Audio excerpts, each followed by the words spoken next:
নাহমাদুহু ওয়া নুসাল্লি আলা রাসূলিল কারীম আম্মা বা'দ আউযু বিল্লাহি মিনাশ শাইতানির রাজীম বিসমিল্লাহির রাহমানির রাহিম তালাবুল ইলমি ফারিদাতুন আলা কুল্লি মুসলিমিন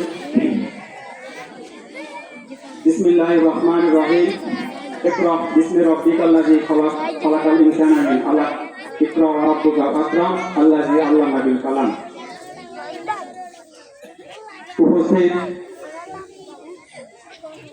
দারুল উলুম আশরাফিয়া মাদ্রাসা কর্তৃক আয়োজিত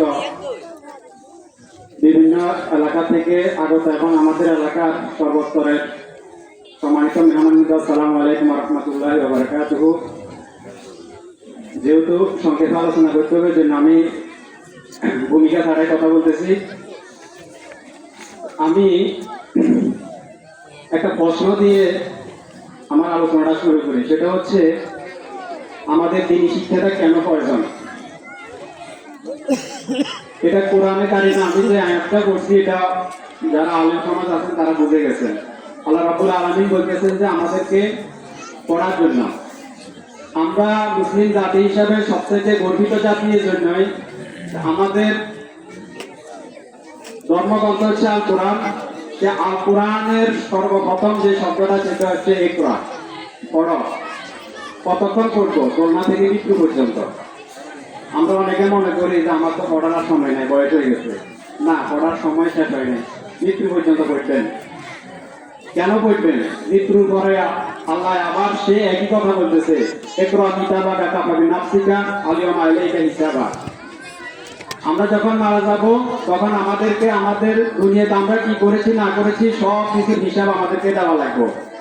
আমাদের ফেরেশতারা আমাদের কর্মকাণ্ড লিপিবদ্ধ করবেন এবং সেই হিসাবে আমাদেরকে বলবে যে আজকে আপনার হিসাব আপনি নিজে করার জন্য যথেষ্ট।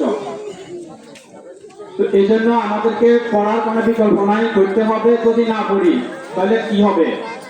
সেটা হচ্ছে আজকে আমাদের সমাজে আমরা যেটা দেখি, সেটা হচ্ছে আমাদের পড়ালেখা যদি না করে সেক্ষেত্রে কিশোর গ্যাং তৈরি হয়, মাদকের ছড়াছড়ি, বিভিন্ন গ্যাংস্টার তৈরি হয়, বিভিন্ন অপকর্ম, ইফটিজিং, অনেক অপকর্ম তৈরি হয়।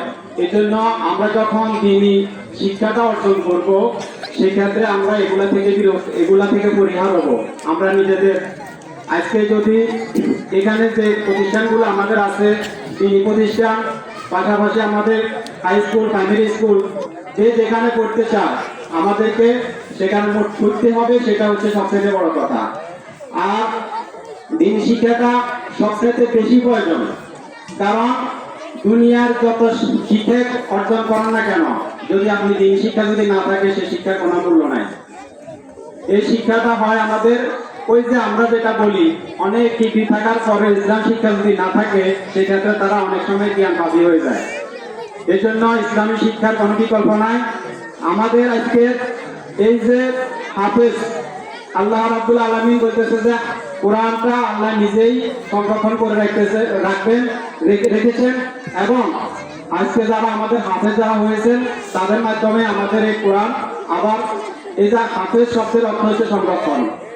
তা আমরা আমাদের এই প্রতিষ্ঠানের এই যে ছাত্রছাত্রীদের এবং শিক্ষকদের উত্তরোত্তর সমৃদ্ধি কামনা করি। আমরা আমাদের এই দ্বীনি প্রতিষ্ঠান আরো অগ্রসর অগ্রগতি কামনা করি। এই প্রত্যাশা রেখে আমি আমার সংক্ষিপ্ত বক্তব্য শেষ করতেছি। আসসালামু আলাইকুম ওয়া রাহমাতুল্লাহি ওয়া বারাকাতুহু।